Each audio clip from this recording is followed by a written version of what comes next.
स्वागत है आपका। मैं हूं आपके साथ अनुज श्रीवास्तव। शाम के 6 बज चुके हैं और ये वक्त है न्यूज रूम लाइव का। इसकी शुरुआत करेंगे 4 बड़ी खबरों के साथ। कौन कौन सी वो 4 बड़ी खबरें हैं वो हम आपको बताएंगे। आज दिन भर कौन कौन सी वो खबरें हैं जो सुर्खियों में बनी रही। 71 जिलों से उत्तर प्रदेश में कोरोना कर्फ्यू को हटा दिया गया है।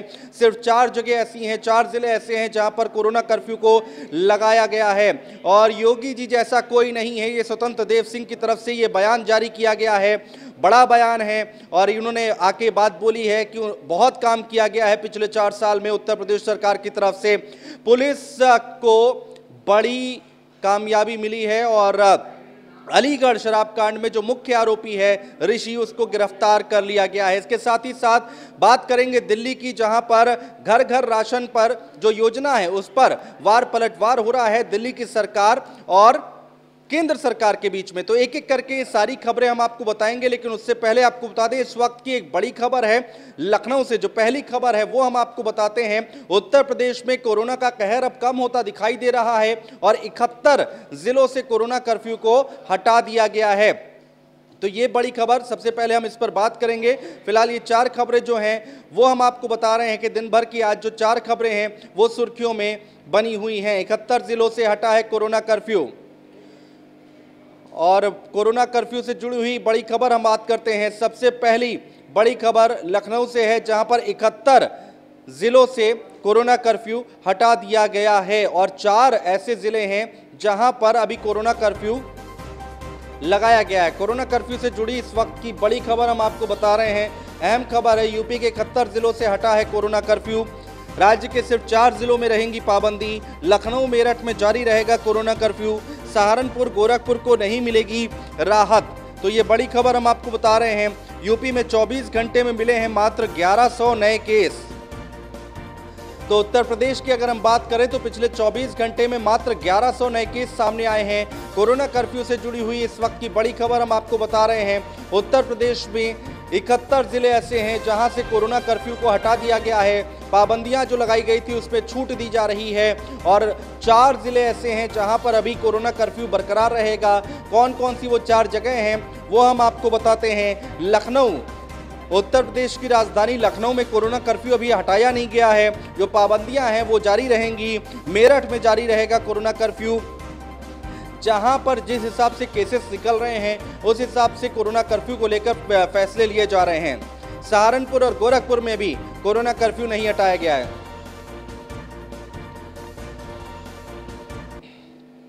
एसके वाजपेयी हमारे संवाददाता हमारे साथ लाइव जुड़ रहे हैं लखनऊ से ज्यादा बातचीत करने के लिए। एक अच्छी खबर निकलकर सामने आ रही है एसके वाजपेयी यहां पर उत्तर प्रदेश से कि कोरोना का प्रकोप अब कम होता दिखाई दे रहा है और मात्र 4 जिले ऐसे हैं जहां पर कोरोना कर्फ्यू अभी बरकरार है। बिल्कुल, अगर हम देखें जिस तरीके से लगातार उत्तर प्रदेश में 3T फार्मूले के साथ काम हुआ और तेजी के साथ लोगों की टेस्टिंग हुई और उसके बाद जिस तरीके से उत्तर प्रदेश में कोरोना का ग्राफ गिरना हुआ और रिकवरी रेट जिस तरीके से आगे बढ़ा है, रिकवरी रेट इस समय करीब 98% है। निश्चित है, अगर हम देखेंगे जो संक्रमण दर है वो 0.2% से नीचे जा रही है। तो निश्चित है कि उत्तर प्रदेश में लगातार कोरोना का ग्राफ गिर रहा है। पिछले 24 घंटों में अगर हम देखें तो 1100 नए केसेस हैं। उत्तर प्रदेश के 71 जिले ऐसे हैं जहां पर जो केसेस हैं, एक्टिव केसेस की संख्या वो 600 से नीचे आ चुकी है। हालांकि उत्तर प्रदेश के 4 जिले अभी ऐसे हैं जिसमें लखनऊ, गोरखपुर, मेरठ और सहारनपुर ये शामिल है। इन जिलों में जो कोरोना का ग्राफ है वो 600 से ज्यादा है। तो इन जिलों में फिलहाल कोरोना के जो कर्फ्यू है उससे कोई राहत नहीं मिलने जा रही है, लेकिन बाकी के उत्तर प्रदेश के जो 71 जिले हैं उनको कोरोना कर्फ्यू के दिशा निर्देशों से जरूर छूट मिल रही है। तो निश्चित है कि उत्तर प्रदेश सरकार ने एक बड़ा निर्णय लिया है और इस निर्णय के तहत उत्तर प्रदेश सरकार की तरफ से अब इन जिलों में कोरोना कर्फ्यू के दिशा निर्देश खत्म कर दिए गए।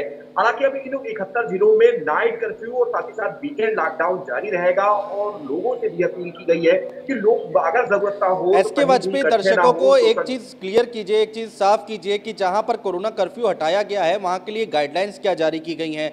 जो दुकानें हैं क्या वो जो पहले जैसे खुलती थी वैसे ही खुलेंगी? क्या उनके लिए भी कोई समय रखा गया है? जैसा दिल्ली में बहुत सारी गाइडलाइंस जारी की गई है, क्या उत्तर प्रदेश में भी उस तरह से है क्या?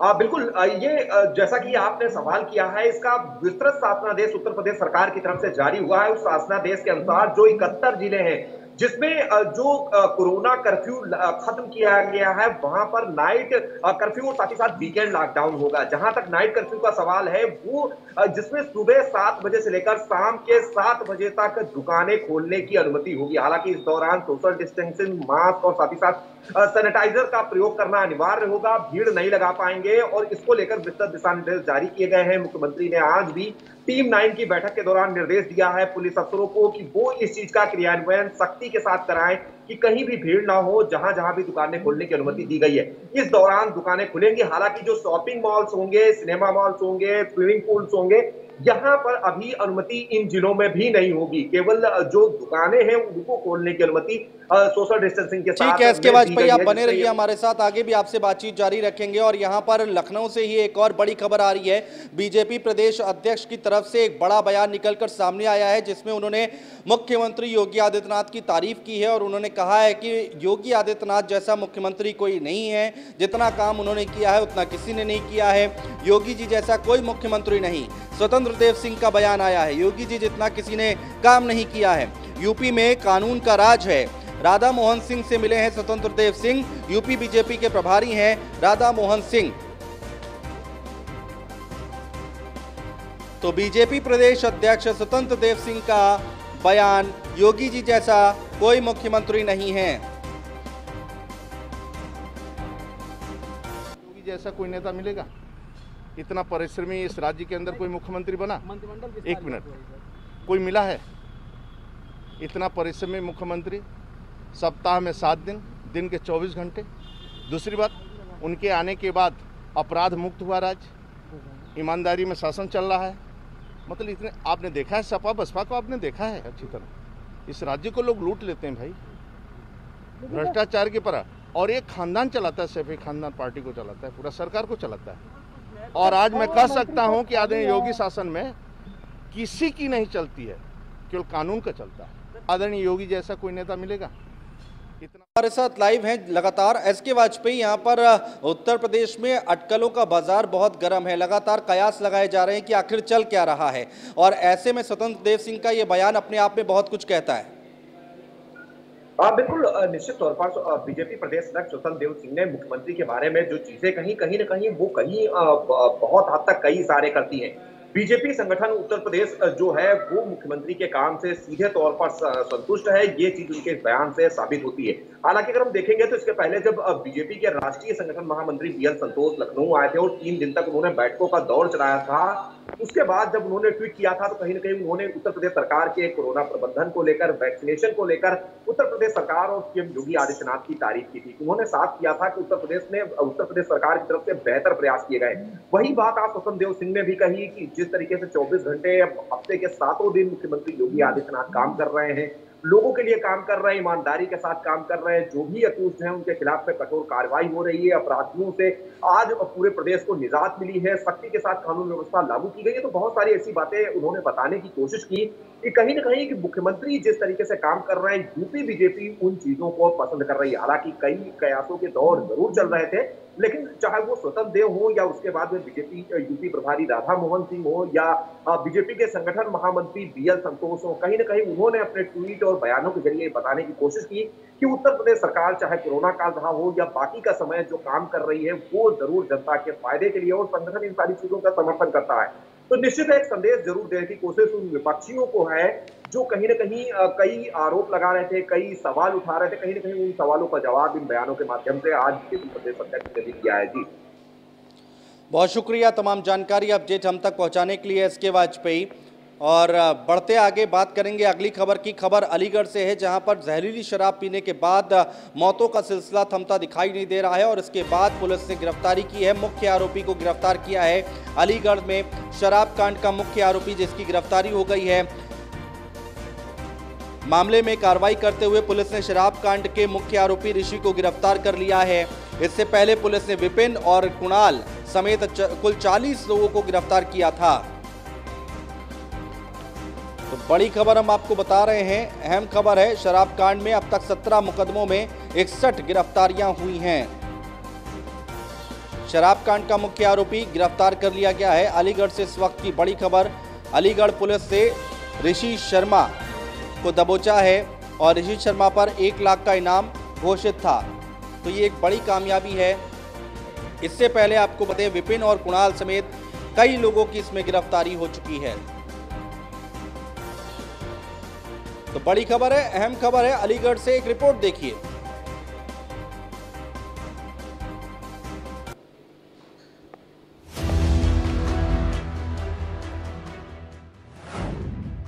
अलीगढ़ या माफियागढ़?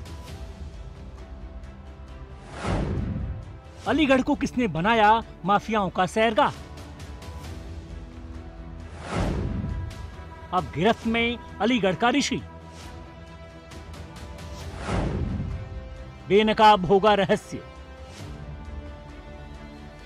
अलीगढ़ या माफियागढ़, दोनों में से कुछ भी कहें, एक ही बात है, क्योंकि इस वक्त जो हालात हैं वो यही बयां कर रहे हैं।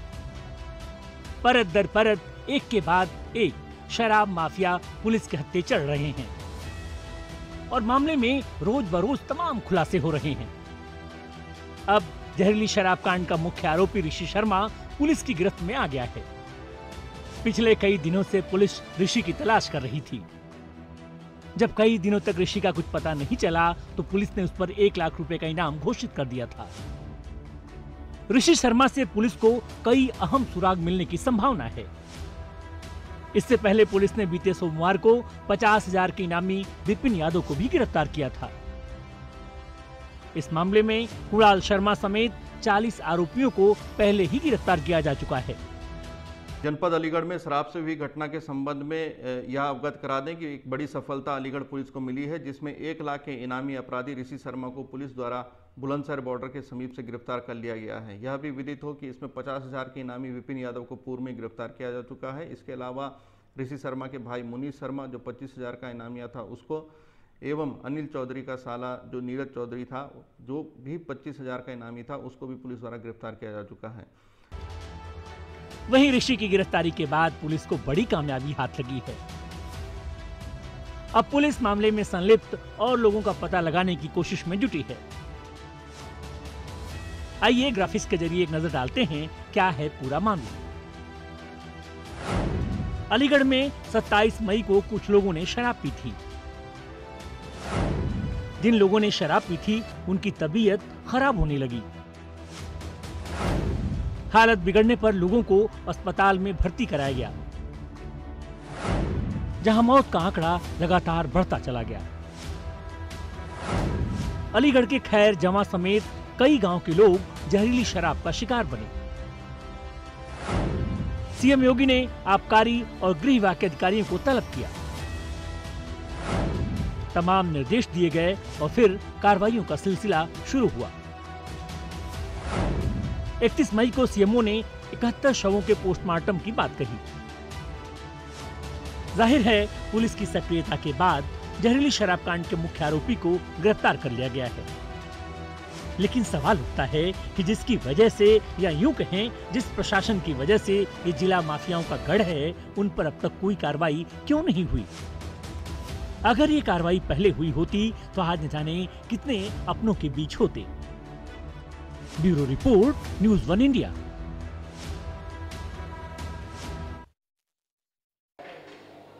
लखनऊ से बड़ी खबर है। यूपी प्रभारी राधा मोहन पहुंचे हैं विधानसभा अध्यक्ष के पास, जहां पर हृदय नारायण दीक्षित ने उनका स्वागत किया है। हृदय नारायण दीक्षित और राधा मोहन के बीच चल रही बातचीत और प्रदेश सरकार में बड़े बदलाव की जताई जा रही आशंका। बड़ी खबर हम आपको बता रहे हैं। यूपी प्रभारी राधा मोहन पहुंचे विधानसभा अध्यक्ष के आवास और विधानसभा अध्यक्ष हृदय नारायण दीक्षित ने उनका स्वागत किया है, जिसकी तस्वीरें हम आपको दिखा रहे हैं। राधा मोहन जी बहुत पुराने हमारे मित्र हैं एक बात, और लंबे समय तक संगठन मंत्री और भिन्न भिन्न दायित्वों पर रहे हैं। उत्तर प्रदेश के प्रभारी हैं इस समय संप्रति। उनके मन में आया कि दीक्षित जी से भी भेंट की जाए, काफ़ी दिन से भेंट नहीं थी। फोन आया, मुझे अच्छा लगा, हम लोग बैठे। ज़्यादातर चर्चा साहित्य और प्राचीन। और खबरों में आगे बढ़े उससे पहले आपको बता दें इस वक्त की एक बड़ी खबर आ रही है दिल्ली से, जहां पर घर घर राशन योजना पर दिल्ली सरकार और केंद्र सरकार आमने सामने दिखाई दे रही है। योजना पर रोक लगाने के बाद सीएम केजरीवाल ने प्रेस कॉन्फ्रेंस की। योजना लागू करने की पूरी तैयारी हो चुकी थी, ये केजरीवाल की तरफ से कहा गया है। सरकार ने लागू 2 दिन पहले योजना पर रोक लगा दी। पिज्जा की होम डिलीवरी तो राशन की क्यों नहीं, ये केजरीवाल की तरफ से कहा गया है। हम घर घर राशन भेजना चाहते हैं, केजरीवाल की तरफ से कहा गया है। में अगले हफ्ते से घर घर राशन पहुंचाने का काम शुरू होने वाला था। मतलब अब एक गरीब आदमी को राशन की दुकान पे धक्के नहीं खाने पड़ते, बल्कि सरकार बढ़िया तरीके से अच्छे राशन पैक करके उसके घर भिजवाती। सारी तैयारी हो चुकी थी, टेंडर हो चुके थे, सारी तैयारी हो चुकी थी। बस अगले हफ्ते से ये शुरू होने वाला था। ये क्रांतिकारी कदम होने वाला था और अचानक आपने 2 दिन पहले इसको रोक दिया। क्यों सर? आपने ऐसा क्यों किया?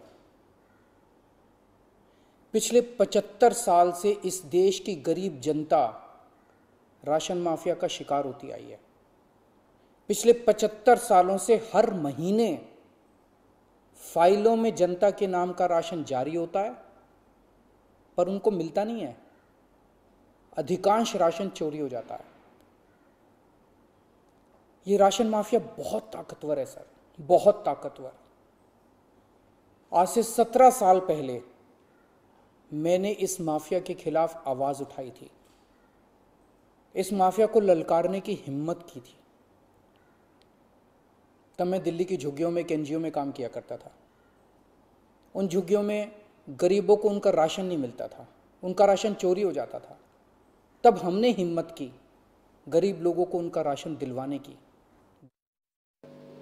और मुख्यमंत्री अरविंद केजरीवाल के बयान पर बीजेपी ने पलटवार किया है। संबित पात्रा ने प्रेस कॉन्फ्रेंस की है और जमकर आरोप प्रत्यारोप का दौर शुरू हुआ।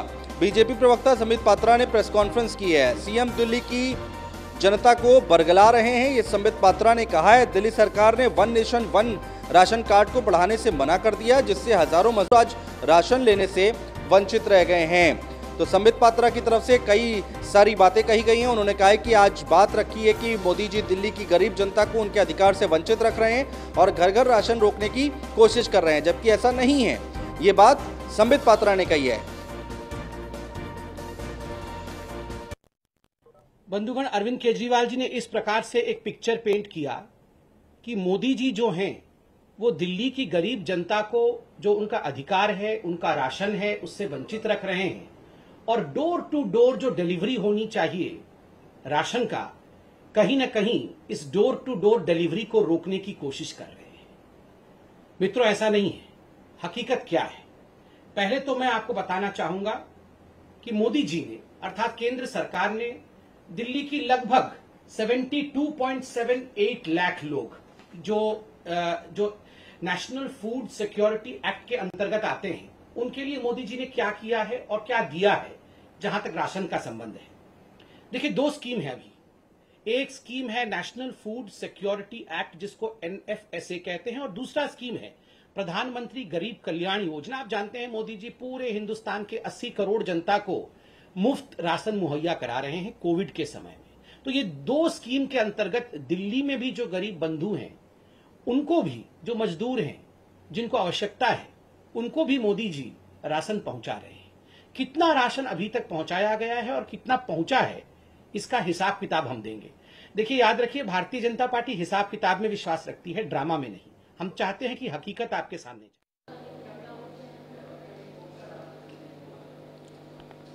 तो ये बड़ी खबर है आज की दिल्ली से, जहां पर केंद्र सरकार और दिल्ली सरकार एक बार फिर से आमने सामने आ गई है और इस बार मुद्दा है घर घर राशन योजना का। मुख्यमंत्री केजरीवाल पहले आते हैं मीडिया के सामने और अपनी बात रखते हैं और केंद्र सरकार पर कई आरोप लगाते हैं, और उसके बाद संबित पात्रा प्रेस कॉन्फ्रेंस करते हैं और उन्होंने अपनी बात रखी मीडिया के सामने आकर। और अरविंद केजरीवाल के आरोपों पर बीजेपी ने पलटवार किया है और इस बार बीजेपी की तरफ से मोर्चा संभाला है संबित पात्रा ने, जिन्होंने कहा है कि दिल्ली की जनता को मुख्यमंत्री बरगला रहे हैं।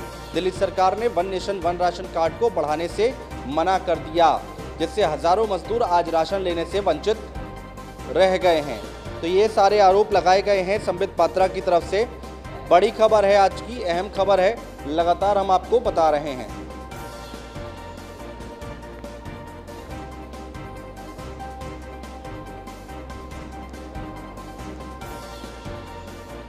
और मेरे सहयोगी ब्रिजेश श्रीवास्तव जी इस वक्त हमारे साथ जुड़ रहे हैं ज़्यादा बातचीत करने के लिए। ब्रिजेश, एक बार फिर से दिल्ली और केंद्र सरकार, दिल्ली सरकार केंद्र सरकार आमने सामने आ गई है और ये हमेशा से देखा गया है। इस बार मुद्दा बना है घर घर राशन योजना। देखिए, सबसे बड़ी बात यह है कि केजरीवाल ने एक बार फिर आरोप लगाया है कि केंद्र सरकार ने उनका फंड रोक दिया है। बल्कि सबसे बड़ी बात यह है कि घर घर राशन योजना के तहत जो राशन दिल्ली की सरकार को लोगों तक पहुंचाना था, उसे अब तक जो है दिल्ली की सरकार सुनिश्चित नहीं कर पाई। और यही वजह है कि ये पूरा मामला कोर्ट में चल रहा है और कोर्ट में चलने की वजह से ये इस पर रोक लगाई गई है। फिलहाल हाई कोर्ट ने इसको लेकर के स्टे किया था और उसी को लेकर के जो है केंद्र सरकार ने उस फाइल को रोका है और इसी को लेकर के अब बीजेपी और केजरीवाल के बीच एक बार फिर तलवारें खिंच गई हैं। जहां केजरीवाल साफ तौर पर आरोप लगा रहे हैं कि केंद्र सरकार ने उनका जो है फंड रोक दिया है, वहीं पर बीजेपी कह रही है कि केजरीवाल सिर्फ और सिर्फ आरोप लगाना जानते हैं, बल्कि इसके पीछे कोई सच्चाई नहीं है। तो कुल मिलाकर के देखा जाए तो एक बार फिर दिल्ली सरकार और केंद्र सरकार के बीच में तलवारें खिंच गई हैं। बीजेपी और आम आदमी पार्टी एक दूसरे के ऊपर आरोप लगा रही हैं, लेकिन सबसे बड़ी बात यह है कि कोई भी इसमें अभी तक जो है ये बताने को तैयार नहीं है तथ्यों के साथ कि आखिर लूपहोल्स कहां पर है, कहां पर प्रॉब्लम है। ये सबसे बड़ी बात है। अब तक घर घर राशन पहुंचाने की योजना अब तक अमल में नहीं आ पाई और इसीलिए इस पूरे विवाद को हाई कोर्ट ले जाया गया और हाई कोर्ट ले जाने के बाद अब वो हाई कोर्ट से इसको लेकर के जो है कहीं स्टे लगा है और केंद्र सरकार ने इसी को लेकर के उस फंड को रोक भी दिया है। उसी को लेकर अब सियासत गरमा गई है। बहुत शुक्रिया तमाम बातचीत करने के लिए, तमाम जानकारी हम तक पहुंचाने के लिए ब्रिजेश श्रीवास्तव। और एक बार फिर से दिल्ली सरकार और केंद्र सरकार आमने सामने, और जैसा कि ब्रिजेश श्रीवास्तव बता रहे थे कि लूप होल्स कहाँ पर हैं, दिक्कतें कहाँ हैं, टेक्निकलिटीज कहाँ हैं, ये बताने के लिए कोई तैयार नहीं। फिलहाल न्यूज़ रूम लाइव में आज के लिए बस इतना ही। आप बने रहिए न्यूज़ वन इंडिया के साथ।